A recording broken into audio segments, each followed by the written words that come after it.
Yo, what up? Welcome back. This is not a podcast. It's just my thoughts with Rob Markman. Now, yesterday, September 26th, Friday, September 26th, it was reported that Assata Shakur had passed away in Cuba. She was 78. And first and foremost, I'd like to say rest in peace, rest in power, and may her legacy live on. If you don't know, we'll just run it down a bit. Assata Shakur was a member of the Black Liberation Army, member of the Black Panther Party, just a influential revolutionary. She remained a target by the U.S. government, or remained a target of the U.S. government and COINTELPRO. She was surveilled, she was followed, she was harassed, she was charged, she was acquitted, she was convicted, all of the above. Between 1973 and 1977, she was indicted 10 times. She faced 7 different criminal trials. She was acquitted 3 times. One of those trials resulted in a hung jury. One was a change of venue. One was a mistrial. 3 were dismissed without trial. And then she was convicted of murder of a state trooper in New Jersey in a shootout incident on the New Jersey Turnpike in 1973. She was wrongly convicted. State trooper was fatally shot, and Assata was convicted, even though the medical testimony and evidence at her trial showed that she was shot while her hands were up. She was shot while her hands were up. She had gunshot wounds in both of her arms and her shoulder, and it was argued that she did not fire at the officer and physically couldn't have, because she was shot. She was also beaten while she was in the hospital. She was abused horribly, but she was convicted, so sent to prison. So in 1979, Assata was broken out of prison, and she escaped and she fled to Cuba, where she was protected and she was granted political asylum by the Cuban government, despite being placed on the FBI's most wanted list and attempts by the U.S. to extradite her and have her sent back to the U.S. So she could serve out her sentence. So yesterday, the Cuban Ministry of Foreign Affairs said that she died in Havana of health complications and advanced age.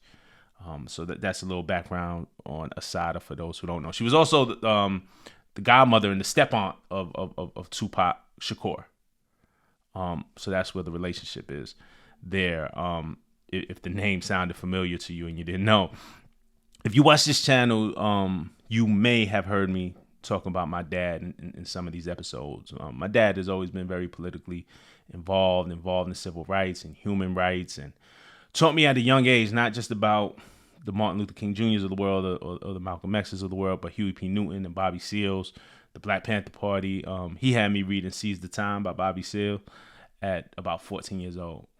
He taught me about Angela Davis. He would talk about Angela Davis a lot. Che Guevara, also the Young Law Party, Cesar Chavez. He would talk to me about civil rights attorney William Kunstler a lot too. Kunstler defended the Chicago 7, and he defended members of the Black Panther Party. He was working on appeals for Assata Shakur. But I guess in all of his teachings when I was young, my dad had never mentioned Assata, or at least in the beginning. I learned of Assata Shakur through hip hop. And that's the point of today's video, right? Well, the point of today's video is twofold, which I stated in the beginning is rest in peace, rest in power. May her legacy live on and continue to inspire, people. But rest in peace to Assata Shakur first and foremost. And then, but the second, I said it's twofold. So the second part is, I want to talk about the power of hip hop and the importance of using our voice collectively and communally. Yes, our music is entertainment and it's fun, but it's also a teaching tool. It's a way to pass down important cultural information. Chuck D once labeled rap music, hip hop music as the CNN of the ghetto. And with that growing up, my reporters, some of the ones who taught me personally were Chuck D, KRS-One, Dead Prez, Talib Kweli, Mos Def, Ice Cube, The Cool, Poor Righteous Teachers, Brand Nubian, Saigon. Shout out to Saigon, man. Tupac, Immortal Technique, Black Thought, Rhapsody, Goody Mob, Outkast, Killer Mike. It's so many who made sure to put messages within their music, right? Nas, Kendrick Lamar, we can go on and on. And it's moments like this that I'm thankful for that aspect of hip hop and that tradition in hip hop.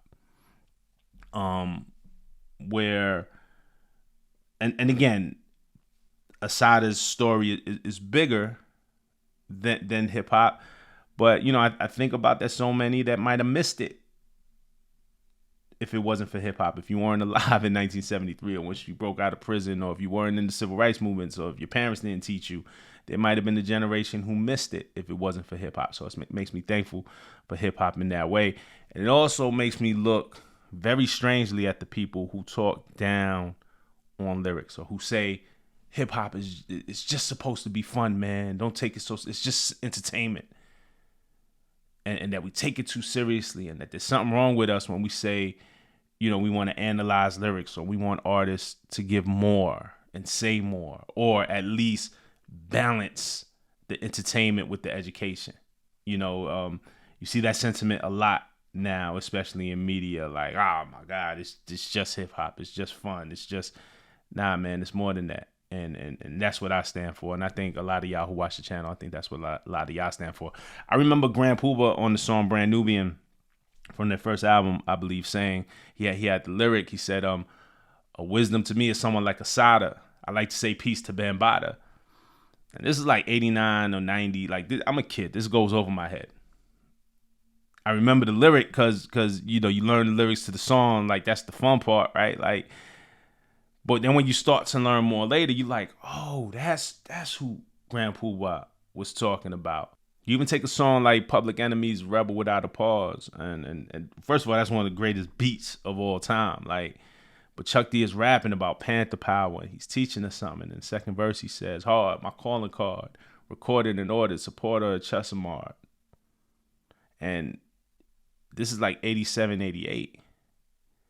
And I didn't know what it meant at 8 years old. I later learned that Assata Shakur went by the name also Joanne Chesimard.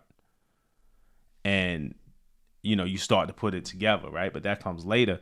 Even on Universal Soldier, Jay Electronica's written testimony, that album, the one with Jay-Z on Universal Soldier, is way more recent. Jay-Z says, back when Emory Jones was catching a Fed charge, I knew less about Chesimard, all about Pablo Escobar. So it's a process to learn this stuff, is what I'm saying. Of course, we learn as we grow, but man, hip hop as a tool, just a line or two might force you to a book, or what was he talking about, or this new age, shout out to Genius, might force you to Genius and say, what did that line mean? Tupac, Words of Wisdom in 1991, he shouted out Assata Shakur at the very end, as well as Mutulu Shakur, Geronimo Pratt. These were figures that Pac shouted out in his music. But this is like 91. This is at the end of the song on the fade out. Like, I don't really know. Like it sticks with me. I remember it, but maybe it doesn't mean anything at that time. Common and CeeLo Green had a song called "A Song for Assata" on like Water for Chocolate in the year 2000, and Common tells her story very simply. And that was a big one. I think that was a moment, at least for me. I can't speak for everybody else, but when I'm like, oh, Assata Shakur, oh, this is her story. Oh, this is what she went through. Oh, this is why she's important. And then I'm hearing A Song for Assata, and then I'm like, oh, Grand Puba. Oh, Pac shouted how. Oh, she has the same last name as Pac. What's the connection? And it leads you to it, right? But A Song for Assata, beautiful song. Common and CeeLo. If you haven't heard it, I'm gonna put the YouTube link in the description. And that's when you start to learn the story. But also, Black August. There were these Black August events in New York City that I used to attend. These concerts that served as fundraisers. And I remember learning about Cuba and Black liberation and the connection there. I remember one year in particular, and it happened every year. I've been to a couple of them, but I just remember one year in particular, Talib Kweli and Mos Def performing as Black Star. I remember Destroy, shout out to Destroy from SiriusXM. My man Destroy was hosting. And I was probably 17 at the time. But and yeah, we had fun at these events, at these concerts. We had fun, but we learned something too. Through the years, Killer Mike would salute Assata Shakur numerous times in his lyrics. Freddie Gibbs shouted her out on 1985 from the Alfredo album with him and Alchemist. Rap City on the opening line from Nobody. Nobody was on Layla's Wisdom. The opening line on Black Thought was on that song. But Rap City from the opening line was like, nobody know nada. We all know the fate of Assata if Cuba didn't harbor.